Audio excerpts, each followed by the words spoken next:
Well, there have been extraordinary scenes in Berlin tonight as thousands of people gathered to hear Barack Obama deliver key foreign policy speech on his current European tour. Democratic presidential hopeful laid out his vision for America's place in the new world order, saying he was speaking as a proud citizen of the world, of the world, of the world. It is a big idea. It is a big idea. A new world order. Hello friends, I am the Anti-Terrorist. Thank you for all of your emails and your messages of support, and for staying part of the conversation. Now, this broadcast may be old news to many of my subscribers, and it may even appear trite considering what's going on in Japan at the moment. Not to mention the UN-backed program of regime change and destabilization going on in the Middle East. But I thought I would attempt to make the information more accessible, and perhaps bring it a little closer to home. Now, how often have you heard someone say, "Why, America's the wealthiest nation in the whole world"? Well, surely, if America was the richest nation in the world, it wouldn't have a national debt, would it? Surely it would have a positive balance of payments, an agricultural surplus, and it would produce more than it consumes. It would have a money with real value, 100% of its face value. Oh, and the freest nation on earth? Freedom doesn't come from debt. Freedom comes from wealth. Jim was a real estate broker who had 35 salesmen working under him. He lived in a nice big house. He had 3 Rolls Royces. He was a pretty successful guy.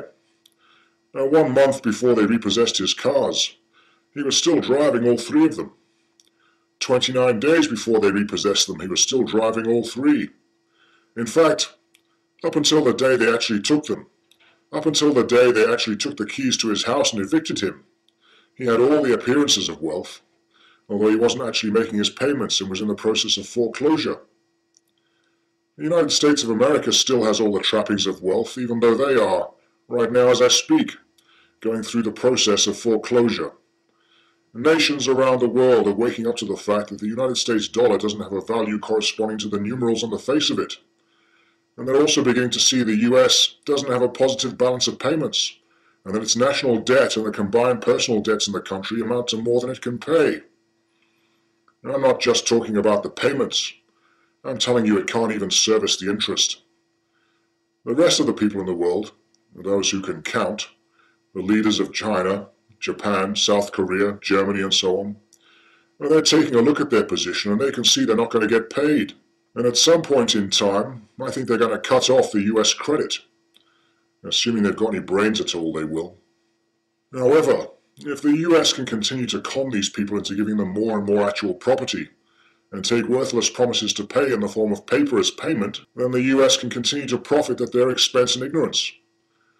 Historically, it would be a first, though, as with Jim the broker, there comes a point in time when it becomes painfully obvious that this guy's business model can't support the debt, and they have to foreclose and take the collateral. The simple truth is we're all in pretty bad shape. I liken it to bicycle racing in the velodrome. The US is just ahead of the pack, but he's been there for a while now. He's spent all of his resources, and one by one his teammates have fallen by the wayside. He's looking around for someone he trusts to hold the lead for a bit, but the Chinese rider pretends not to see him. He knows he's probably going to be the guy that's going to run out of steam or make a rookie error and take a serious tumble, but he can't help himself. He attempts another sprint. His calf muscle twangs, and before he knows what's happened, he's chewing carbon fiber and shedding a few layers of epidermis. The problem is that we're all in his slipstream, trying to keep pace with him. So when he goes down, he causes a pile-up and we all go down with him. FUBAR'd by the Federal Reserve and the IMF. The intense focus on the Federal Reserve System in the US over the past few years has actually been a real education for us Brits. It exemplifies the typical historical devolution or corruption of monetary systems throughout the world in the past 2 centuries, from commodity money to fiduciary money and then finally to fiat money. In fact, the out-and-out scandalous behavior on part of the bankers in the US has begun to awaken not only the Americans themselves, but also people all over the world. We're beginning to ask questions about money, what it really is, what it should be, and what it's worth. Hey, how come the Federal Reserve isn't audited? We need an audit of the Federal Reserve, man. Well, that's the brouhaha at the moment, isn't it? Now, the Federal Reserve is an eleemosynary trust. It's a religious corporation. There's never been an audit of the Federal Reserve, and there isn't going to be one, because it's specifically prohibited in the terms and conditions of its charter, in the same way that the government put a rider on the bill prohibiting you from suing Pfizer or Merck, or any other pharmaceutical manufacturer, should you receive a vaccine that causes you harm. They're specifically exempted from suit. And why the hell is the Federal Reserve specifically exempted from audit? Well, because it's a criminal enterprise, like the mafia, and they don't want their criminal enterprise audited. Now, you might say, But the Federal Reserve and the Bank of England are really bad and they should be abolished. well, I agree with you, philosophically. But as a matter of law, you're not going to abolish these two institutions. They're part and parcel with the government, which is also a criminal enterprise. Now, most of us think of the paper in our pockets or the digits in our bank account as money. And because we're all living hectic lives, sometimes juggling 2 and 3 jobs just to make ends meet, we don't have the time or wherewithal to stop and question what it is we're actually working for. No one seems to consider the fact that we no longer dictate what our time, effort, and energy is worth. I mean, think about that for a second. As a labourer, for instance, you might consider you're worth about £20 per hour. But if the banks can inflate and deflate currency on a whim, and therefore decide what the pound or the dollar is worth, aren't they, in fact, the ones who decide what your labour is worth? How did that happen? First of all, let's take a look at the definitions of various forms of money to get a sense of where we've been and where we are. First, we have commodity money, which is essentially gold and silver coin. Commodity money came into circulation by labour of the people who made it in what was called a commodity economy. Money that's worth as much as the things that you're trading it for. You might take that 1-ounce coin and trade it for a horse or a cow. And the guy who gave you the horse and cow for it might in turn trade it for something else. You can't inflate it. You've either got it or you haven't. But you might deposit it in the bank, and then someone else might borrow it and use it in their business. Then they would return it to the bank where they pay some interest on it. Now, for argument's sake, let's suppose that too many people mined too much gold, and there was so much gold floating around in the economy that people just didn't know what to do with it. Well, that would be inflation. But gold has a value often by itself, as a commodity for jewellery or some other purpose. So it never worked to inflate the economy because someone would divert it and use it for something else. Now, fiduciary money is paper backed by gold or silver. A unit of fiduciary money, typically a bank or a government treasury note, depends on the ability or the compliance of the issuer to redeem on the full value of the note. And there's always a temptation for issuers to renege on their promises to redeem, though, which is why fiduciary money always threatens to become fraudulent money. Now, the possibility of fraud is related to the modern fractional reserve banking system.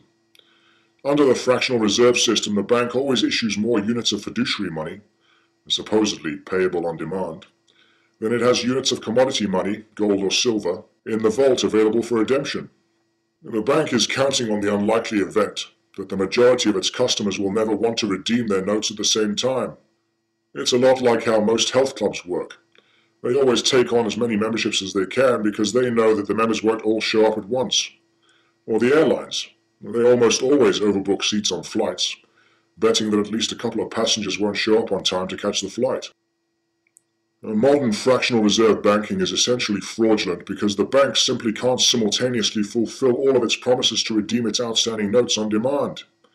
In other words, a run on the bank. So the bank's promises to pay are false. And then we have fiat money, such as our current Bank of England or Federal Reserve notes.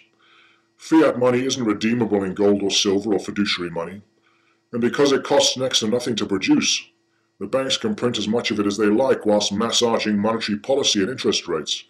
It's the main way the government operates a scheme of dictatorial hidden taxation, through increases in the money supply that generate a rise in the price of goods and services.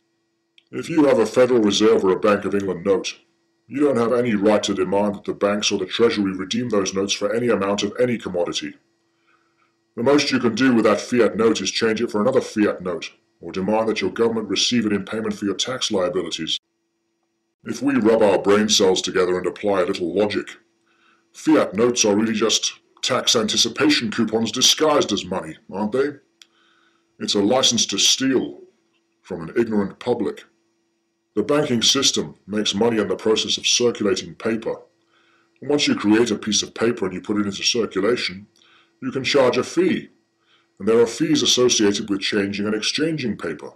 So the more paper you have in circulation, the more fees you can charge, and the bigger the bonus you can give yourself at the end of the year. How do the people in America who are having their currency debased because of the stealing that's going on by Goldman Sachs and JP Morgan by using high-frequency trading on the floor of the exchange, how come they are not participating in this? They're getting penalized by this. They're victims of this. Yes.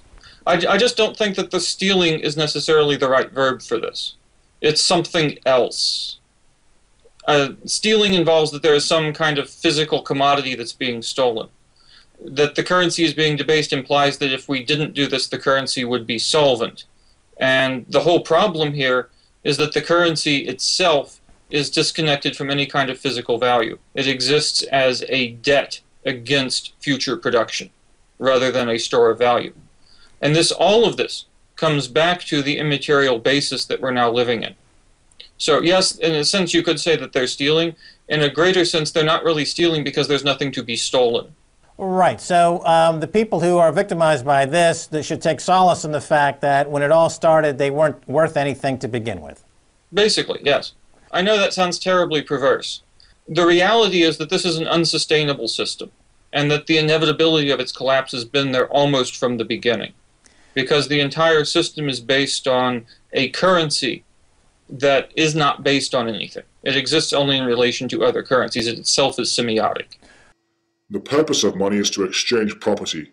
It's not to make more money out of the money. That's the definition of a Ponzi scheme. And that's where we're at today.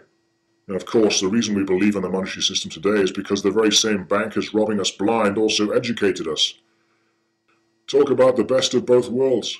And first they educate their customers and then sell their customers this dodgy bill of goods. And we, the customers, love it. Fiat money has deceived everyone in the world, and everyone in the world practices it, but you won't find one person in 100, probably not even 1 in 1,000 that can tell you how this system works. So let me show you how this program pans out. Here's a little story that really illustrates the point. There are 5 chaps on a desert island, and they've divided up the island between them. One has the pineapples, one has the papayas, one has the bananas, one has the fish, and the last chap is a banker. And the banker is a parasite. He's got land, but he doesn't want to work. So one night, the 4 fellas are sitting around the campfire with the banker, and they're discussing the fact that they miss recreation and entertainment. Oh man, what I wouldn't give for a game of poker right now. Well boys, your lucky day is here because I just happen to have a deck of cards. Well, what are we waiting for? Let's play! Whoa, not so fast there, fellas. I've got the only deck of cards here on this island, and I'm entitled to be paid for the use of my cards. But we haven't got any money to pay you. What do you want? What does he want? Well, I'm going to divide the cards up into 4 piles, and I'll lend 13 cards to each of you. Now, when you're done playing cards, some of you are going to have more cards than others. But I want each of you to pay me 1 extra card. That's 13 cards plus 1 from each of you. Only 1 card each? Come on, fellas. That's nothing. Let's play. Now, as a guarantee that you're going to pay me this 1 extra card, I want you, Tom, to pledge me your banana trees. I want you, Bill, to pledge me your papaya trees. And I want you, John, to pledge me your fishing rod. And I want you, Jim, to pledge me your pineapples. So the deal is made. The cards are passed out and the chaps play. Hey, which is better? 2 red aces or 2 black aces? Aw, come on, man. These cards suck. All I got is a toilet flush. Several rounds are played and tricks are won here and there, and pretty soon, when they're all done, the cards are counted. The first guy's played well and he's got 20. So he turns to the banker and gives him 14 cards. The second guy ends up with just 14 cards, so he hands them straight over to the banker. The third guy also has 14 cards, so he also hands them all to the banker. However, the fourth player only has 4 cards, he can't pay back the 13 plus 1. So the banker takes his 4 cards and his pineapple plantation on the island. In other words, he forecloses on the collateral. Now, it could be that one of the players will end up with far more, and the other 3 players will end up not being able to pay off. But in any event, it doesn't make any difference whether it's 1 or 3.